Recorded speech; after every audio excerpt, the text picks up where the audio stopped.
Good evening, everyone. So tomorrow's Asar BTeves, and there's a lot of interesting things that have to do with Asar BTeves that many people may not be aware of. Some things may be pashut, you may know already. So I'm going to go through it, and especially there's something so unique about Asar BTeves that it could fall out on Erev Shabbos, that we fast on Erev Shabbos. One of the questions is, of course, why? But what's interesting about Asar BTeves is that Asar BTeves is like a 3-for-1 deal. There's really three separate Tainism. There was three separate Tainism. There was Ches Teves, Tes Teves, and Yod Teves. What happened on Ches Teves? Ches Teves was Talmai HaMelech, was actually, the original Talmai HaMelech was not a very anti-Semitic king. He was a very philosophical king, a very learned king, and he enjoyed all different types of religions. He liked he liked intellectual works. I believe they said that he had 995 books of from different religions and intellectual books, and he's missing 5. And somebody told him, "Why don't you go get? There's a Chamisha Chumshei Torah." He says, "What am I going to get it?" He says, "It's in Lashon Kodesh. I don't know it." And that's when he made the Chachamim come. He brought down 72 Chachamim. The famous story where he put them all in separate rooms and had them translate the Torah. So the tremendous darkness came down to the world. And famous story that they all made the same 13 changes, which would have been bad for the Yidden, Bereshis, Barley Kim, Arneves, the famous changes. But that was the first thing, and in reality what people don't know is that this is actually a big story which sets the stage for Hanukkah. The Jews are going to become together, entangled with the Goyim, where all of a sudden they're going to be able to talk Torah together, and it turns more into a Chachma, and where a lot of Greece meets Judaism is actually on Ches Teves. Tes Teves was the day that Ezra HaSefer was nifta. Ezra HaSefer was the one that when we were in Galus, after the first Beis HaMikdash, Ezra HaSefer led Klal Yisrael. And as a matter of fact, Ezra HaSefer, he's well known. He actually stayed in Bavel till he came a little bit later. He's one that encouraged the Yidden to go up to the Beis HaMikdash. He built the second Beis HaMikdash. He made a lot of gzeris, a lot of halachas, and even more than that, the Gemara says over how he was the one that purified Klal Yisrael. There was a lot of Yidden that were mixed in. There were different mamzerim, different Sufis and Shtukis, and he was the one that clarified who's who, and he was nifta on Tes Teves, and that was also a reason for a tainus. Also well known in Siman Tuf Kuf Pei in Shulchan Aruch, and the Torah talks about another more of a hidden thing about Shimon HaKalfas in the days of the Peritzim, that he saved the Yidden. I'm not going to get into that. It's a whole story b'fnei atzmai, and he was nifta on Tes Teves. The Ravid actually writes in the Sefer Kabbalah that they made a tainus on Tes Teves, and they don't know the reason. There's a lot of things written on it. I see today a lot of people started talking about that whole story, but we're not going to get into it here. And also Rabbi Yosef Alevi Nagid, he was the son of Shmuel Nagid. He was assassinated. He was killed on Tes Teves. Those that this was, I believe, in the end of the 11th century, but and that ended the golden period of the Jews in Spain. That was also on Tes Teves. And then Avada, we have the Asar BTeves, where the Nebuchadnezzar surrounded Yerushalayim, and the pasuk in the psukim in Yecheskel talks about that Yirmiyah told Klal Yisrael that a Churban is coming, but instead of listening to them, they took the Navi and they stuck him into a hole. They stuck him into a bar.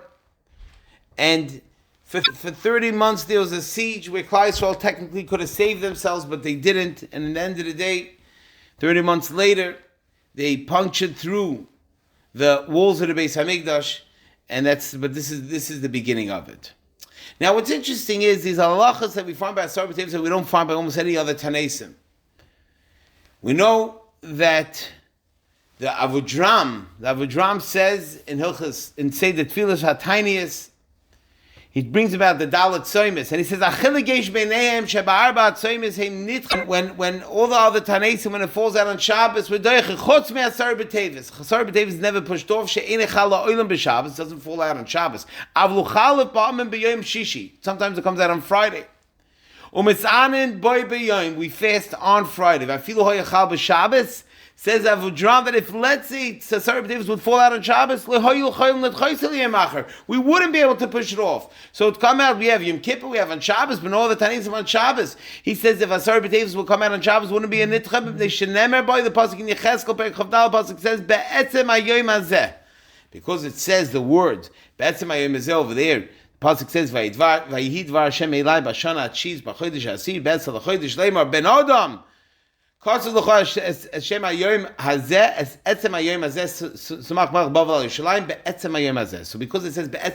hazeh means it's got to be that day, whenever that day falls out. So if Asarah BTeves is going to be even on Shabbos, if it would come out on Shabbos, though it doesn't, on Friday it comes out, it would be, we'd have to, we fast even on Erev Shabbos. So why is Asarah BTeves different? If those that want to say that Asarah BTeves is the concept of the beginning, the Aschalta de Proniusa. We want to marshal that if you have a toxic waste that's going into a lake, if you're able to stop the toxic waste that's going in, you could save it. But once it's in the lake, to purify it is very, very difficult. The tzara is when we don't stop the early stages, the early cracks, when we don't stop that we're able to save it, that's where the problem is. When there was a siege around Eretz Yisrael, the tzara is the aschalta. That we could have lived there. We had food there. We all know when Tisha B'Av, we learn about the famous three Ashirim that were able to support Klal Yisrael, but Klal Yisrael killed each other. They murdered each other. They killed thousands and thousands of Yidden. So when we talk about the aschalta de Perusa, so the beginning of the tragedy, the tragic beginnings, that's always something which is more sad. Even Tisha B'Av, right? Really, it should be. Many said we should fast on the 10th day. It's when it burned. No, but it started the 9th. So that, and even more. You think about Ezra. Ezra went and he was one that was metahar Klal Yisrael. He purified Klal Yisrael, and that tahar is gone. Once we don't have that purity, everything from there, generations and generations could be unknown. And you don't have someone who's focused on the purity of Klal Yisrael.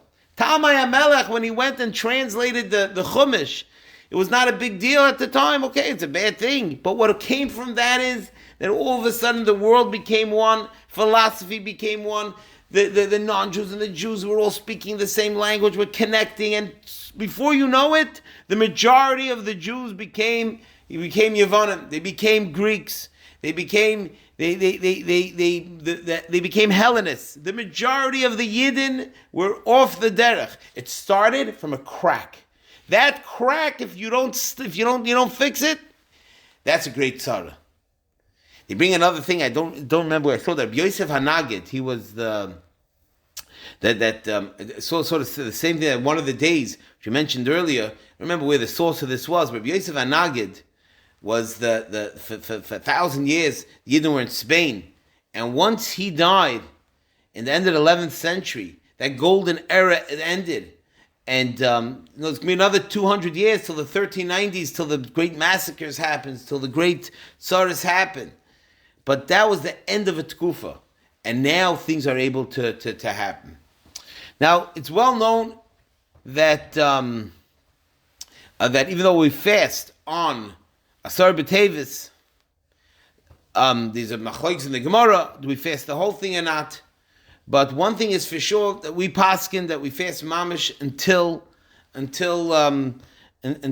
Shabbos, and then the Suda Shabbos is where we break our fast. There are those that say that we're supposed to daven mincha on Erev Shabbos a little earlier. It's like this: we break our fast mamish mishatechshach. We're not fasting on Shabbos any more than we need to.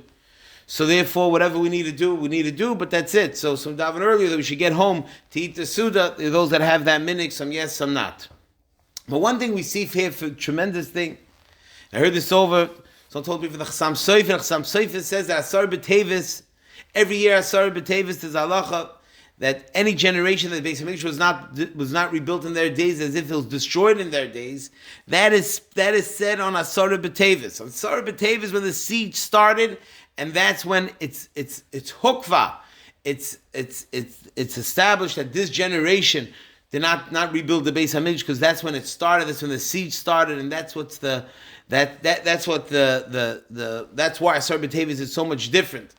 We should be zoicha that this year already Asar BTeves should be in the Beis Hamikdash. It should be in Eretz Yisrael. We should see an end to the tzaras. We should see an end to the tragedies that befall Klal Yisrael. Hashem should keep Klal Yisrael safe. Kol Acheinu B'nei Yisrael. And more importantly, we should remember, not more importantly, but equally, in order to get there, we have to remember the cracks. We have to remember that the small things, the small siege, we have to do all these things, the purity of Klal Yisrael, the purity of Klal Yisrael, Beruchni, it's Begashmi, it's the Havdalah Ben Yisrael Ben Amim, all these types of things. All these small cracks, that's what leads to tremendous tragedy. HaKadosh Baruch Hu should help. They're ready this year. Asar BTeves should be a Yom Tov together in Eretz Yisrael, Bez Hashem Yisbarach, and we should all be zeichet to the Gula Shleima.